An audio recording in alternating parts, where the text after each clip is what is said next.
नमस्कार साथियों। Stock wealth channel में आप सभी का स्वागत है। सबसे पहले डिस्क्लेमर, मैं सेबी रजिस्टर्ड एनालिसिस नहीं हूं। मैं चार्ट, टाइम साइकिल और ट्रेडर साइकोलॉजी के आधार पर अपना एक व्यू बनाता हूं और व्यू के आधार पर मैं चार्ट की पर ऊपर या नीचे मार्केट चार्ट के आधार पर मार्केट को ऊपर या नीचे आने का एक विश्लेषण करता हूं, एनालिसिस करता हूं। और मेरे उस एनालिसिस के आधार पर अगर आप कोई काम करते हैं, खरीद फरोख्त करते हैं, तो उसमें प्रॉफिट और लॉस की जिम्मेदारी आपकी अपनी होगी। हमारा स्टॉक वेल्थ चैनल आपके प्रॉफिट और लॉस की कोई रिस्पॉन्सिबिलिटी नहीं लेगा। आप कोई भी काम करते हैं स्टॉक मार्केट में हमारे व्यू के आधार पर, तो वो आपकी अपनी जिम्मेदारी होगी। हमारा चैनल इसकी कोई रिस्पॉन्सिबिलिटी नहीं लेता है। दूसरी बात, कृपया प्लीज आप हमारे चैनल को लाइक, शेयर और सब्सक्राइब करिए ताकि हमें थोड़ा प्रमोशन मिल पाए, ताकि हम इस चैनल को कंटिन्यू कर पाए। अगर प्रमोशन नहीं मिलेगा और हमें लोगों तक हमारी पहुंच नहीं बन पाएगी, तो शायद हम लोग इस चैनल को बहुत लंबे समय तक कंटिन्यू नहीं कर पाए। हम चाहते हैं कि एक सही दिशा ट्रेडर्स को मिले, ताकि जो एक लोगों में ट्रेडिंग के प्रति, इन्वेस्टमेंट के प्रति जो भ्रम है वो दूर हो, लोगों को सही रास्ता पता चले ट्रेडिंग और इन्वेस्टमेंट का, और उनका पैसा बने। ये हमारा उद्देश्य है। उद्देश्य में आप हमारी मदद करें ताकि यह चैनल थोड़ा सा फ्लोरिश कर पाए। आइए बात करते हैं स्टॉक मार्केट। अटकाना, लटकाना, भटकाना, वो समझ में नहीं आया? आइए बात करते हैं। यदि आपको चार्ट देखने का सही तरीका और प्रोसेस मालूम है और उस तरीके और प्रोसेस के माध्यम से आप बाजार पर एक डिसीजन बनाते हैं, बाजार के ऊपर या फिर नीचे जाने का, तो आपके उस डिसीजन के आरंभ में बाजार आपको अटकाएगा, लटकाएगा, भटकाएगा। क्यों? वो इसलिए ताकि आरंभ में वह यह साबित करे बाजार कि आपने चार्ट को देखकर जो अपना व्यू बनाया है वो व्यू गलत है। क्यों?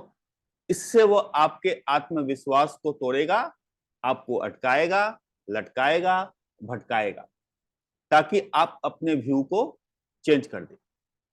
और जैसे ही आपने जो अपना एक व्यू बनाया है चार्ट के आधार पर, उस व्यू को चेंज करेंगे, बाजार फिर से आपको चेंज करने के बाद अपने पुराने वाले ढर्रे पर चल पड़ेगा जो आपका पहले का व्यू था।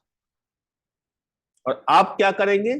अपने आप को कोसते रह जाएंगे, सर पीटते रह जाएंगे, आपका आत्मविश्वास समाप्त, आपकी इन्वेस्टमेंट समाप्त, आपकी ट्रेडिंग समाप्त। जब तक आप इस मेंटेलिटी से बाहर नहीं निकलेंगे, आप स्टॉक मार्केट से पैसे नहीं कमा सकते।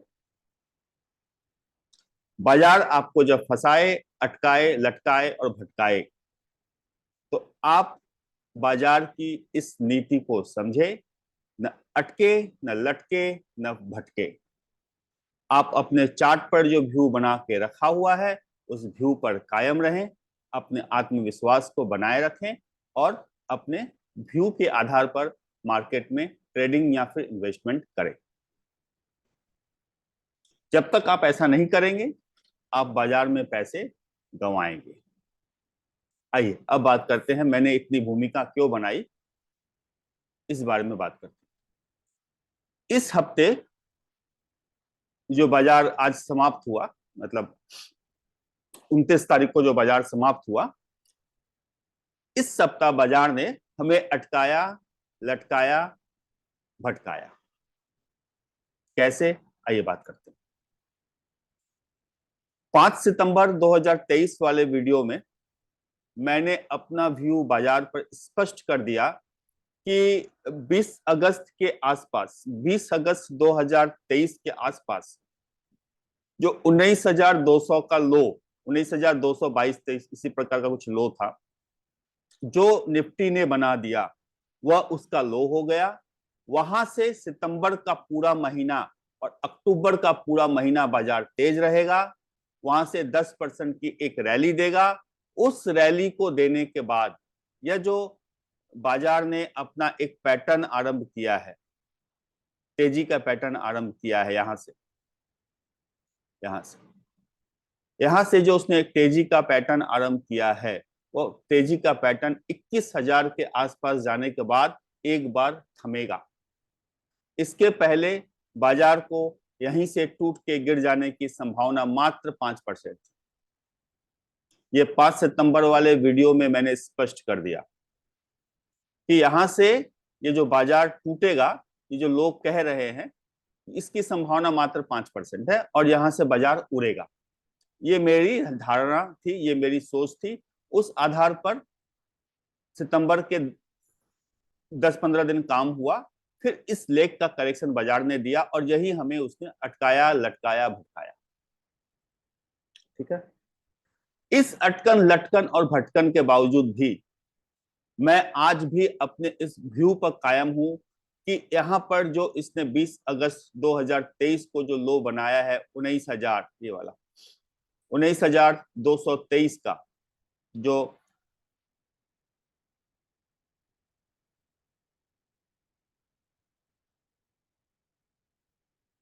यहां जो लो बना है इसका 30 अगस्त के आसपास, 30 अगस्त के आसपास यह जो लो बना है, यहां से 10% की मिनिमम एक तेजी बाजार देगा, वो भी 2 महीनों में, पूरा सितंबर और पूरा अक्टूबर। उसके बाद हो सके तो इसमें एक करेक्शन आए, ये मेरा व्यू था। और इस बाजार की अटकन लटकन और भटकन के बावजूद भी मैं अपने उस व्यू पर पूरी तरह कायम हूं। 95% संभावना है कि बाजार, इसने जो आज काम किया है, कल इसने एक लो बनाया था ये वाला 19,500 के आसपास, इस लेग का यह लो लग चुका और बाजार यहां से ऊपर की तरफ अपनी यात्रा आरंभ कर देगा। ठीक है। मैं अपने इस व्यू में अभी भी कायम, यानी कि यानी कि यह जो बाजार उतरा है 20,200 19,500 तक, ये इसने इस रैली का एक करेक्शन दिया है। अब यहां से ये एक नई तेजी की शुरुआत करेगा। पूरे का पूरा अक्टूबर महीना मुझे लगता है यहां से ऊपर ही बाजार चलना चाहिए। और जैसा कि मेरा यहां से इस लो से भी 10% की एक तेजी मैं देख रहा हूं, आज भी मैं उस व्यू पर कायम। ठीक है। आपको इस गिरावट के अटकन लटकन और भटकन में भटकना नहीं है। आपका व्यू स्पष्ट रखना है कि हम अक्टूबर महीने में तेज रहेंगे और हम एक बार कहीं ना कहीं 21,000 के आसपास जाकर फिर सोचेंगे कि बाजार में क्या हो सकता है। बाजार ने क्या किया, मेरा ऐसा मानना था कि 25 सितंबर से 29 सितंबर वाला जो सप्ताह था, यहाँ पर मुझे ऐसा लगा था कि 25 या 26 को यहाँ एक लो बनाकर यहाँ से उठ जाएगा। लेकिन उसने ये 3 दिन हम लोगों को 27, 26, 27 और 28, 26 से इसको अपना करेक्शन समाप्त करके ऊपर की तरफ चल पड़ना था, जो उसने नहीं किया। और उसने 26, 27 और 28 3 दिन, एक दिन अटकाया, एक दिन लटकाया, एक दिन भटकाया। लेकिन हमें इसके चंगुलों में नहीं फंसना है। इसका नीचे वाला काम इस लेख का यहाँ समाप्त हो चुका है। अब हम लोग धीरे धीरे ऊपर की तरफ, आरंभ में 1-2 दिन धीरे धीरे, बाद में एक तेजी के साथ हम लोग अपने ऊपर की यात्रा आरंभ कर देंगे। ठीक है। यानी कि पूरा का पूरा अक्टूबर का महीना तेज होगा और 3 अक्टूबर से 6 अक्टूबर वाला जो सप्ताह आने वाला है, हो सके तो हम लोग एक बार 20,000 के आसपास पहुंच जाएं। जो मैं पिछले सप्ते में जाने की बात कर रहा हूं, वो पिछले सप्ते में नहीं पहुंचा, तो इस सप्ते में 90 से 95% संभावना है कि 3 अक्टूबर से 6 अक्टूबर के बीच में जो ट्रेडिंग होगी, उस सप्ते में हम कहीं ना कहीं एक बार हाई के आसपास अवश्य जाएंगे। फिर वहां पर हो सके तो 100-200 पॉइंट का करेक्शन देगा और फिर एक नई रैली की हम लोग उसके बाद वाले सप्ताह में आरंभ करेंगे। वो मैं फिर अगले सप्ताह जो मैं रिव्यू करूंगा मैं बताऊंगा। ठीक है। सेम है अब बैंक निफ्टी। बैंक निफ्टी भी आज जहां क्लोजिंग इसने दी है, आइए देखते हैं बैंक निफ्टी की क्लोजिंग कहाँ है।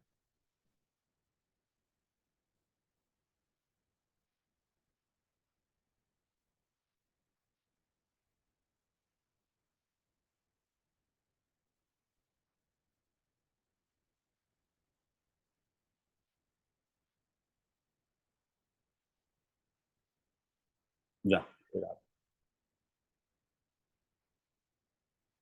ये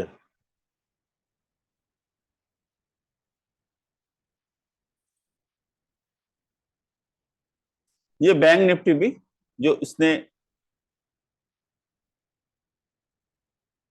27 तारीख को अपना लो बनाया है 44,182 का, और इसने ये 3 दिन काम किया है। यह भी आने वाले सप्ताह में एक बार 45,800 से 46,000 के आसपास तक आने का प्रयास करेगा। इन्हें 44,000, आज इसकी क्लोजिंग हुई है 44,600 के आसपास, तो 1,200 पॉइंट की एक रैली में आने वाले 3 अक्टूबर से 6 अक्टूबर वाले सप्ताह में देखता हूँ। 1,000 से 1,200 पॉइंट की बैंक निफ्टी में और 300 से 400 पॉइंट की एक रैली में देखता हूँ निफ्टी में। आप यह मान के चलिए कि इसकी 95% संभावना है कि बाजार एक बार यहां से 21,000 अवश्य जाएगा और यहीं से टूट के नीचे गिर जाएगा, जिस जो चारों तरफ हल्ला है। तो इसकी संभावना मेरे हिसाब से, मैं इस चार्ट को देखकर जो समझ पा रहा हूं कि इसकी संभावना मात्र 5% है। होने को तो बाजार में कुछ भी हो सकता है। ठीक है। आशा है कि मैं अपने व्यू में स्पष्ट हूं। हम अभी नीचे नहीं आ रहे हैं। मंगलवार या बुधवार बाजार अपनी ऊपर की यात्रा आरंभ कर देगा। 3 या 4 अक्टूबर 2023 से बाजार अब फिर एक बार ऊपर की यात्रा आरंभ कर देगा और पूरा अक्टूबर महीना तेज ही रहेगा। अक्टूबर महीने के समाप्ति के बाद हम लोग बाजार पर अपना एक नया व्यू बनाएंगे। एक बात। दूसरी बात, 3 से 6 अक्टूबर 2023 वाला जो सप्ताह है उसमें हम लोग एक बार नए हाई के आसपास जा सकते हैं, 150 पॉइंट ऊपर या 150 पॉइंट नीचे। वहां पर जाने के बाद शुक्रवार को यानी 6 अक्टूबर को हो सके तो 150 पॉइंट ऊपर नीचे की गिरावट या फिर कंसोलिडेट बाजार करे। ठीक है। उसी हिसाब से बैंक निफ्टी भी वैसा ही चलेगा। एक बार हम लोग 46,000 के आसपास 3 से 6 अक्टूबर वाले सप्ताह में देख सकते हैं। स्टॉक्स कौन से चलेंगे? मुझे ऐसा लगता है कि अब जो अक्टूबर का महीना रहेगा अडानी के स्टॉक्स कुछ कर सकते हैं। पावर के स्टॉक्स तो चल ही रहे हैं, आप देख रहे हैं। मैं पिछले कई दिनों से मैं पावर के स्टॉक्स पर पॉजिटिव हूं और अभी भी पॉजिटिव हूं, वो चलेंगे। रिलायंस डार्क हॉर्स साबित हो सकता है। रिलायंस पर ध्यान रखिए। अडानी पावर, टाटा पावर, रिलायंस और अडानी के सारे स्टॉक्स, इन पर आप थोड़ी नजर रखिए, ये चल सकते हैं। आईसीआईसीआई बैंक, क्योंकि इस रैली को मुझे लगता है कि बैंक निफ्टी और रिलायंस इसको इस एक महीने में इसको ऊपर की तरफ ले जाएंगे। आईटी और मेटल के स्टॉक से थोड़ा दूर रहिए। सीमेंट कंस्ट्रक्शन ठीक है, और एफएमसीजी वगैरह तो और फार्मा तो डिफेंसिव है, वो उन पर अभी थोड़ा ध्यान कम दीजिए। यानी रिलायंस, अडानी के स्टॉक्स, पावर के स्टॉक्स, स्टॉक्स में ये चलेंगे। इंडेक्स में बैंक निफ्टी चलेगा और निफ्टी तो अपनी जो यात्रा आरंभ कर चुका है यहां से, उस यात्रा पर कायम रहेगा। ठीक है। आशा है मैं अपना व्यू आप तक स्पष्ट रूप से पहुंचा पाया हूं। आपका आने वाला सप्ताह शुभ हो, फायदेमंद हो। इसी उम्मीद के साथ, इसी कामना के साथ मैं अपना वीडियो समाप्त कर रहा हूं। नमस्कार।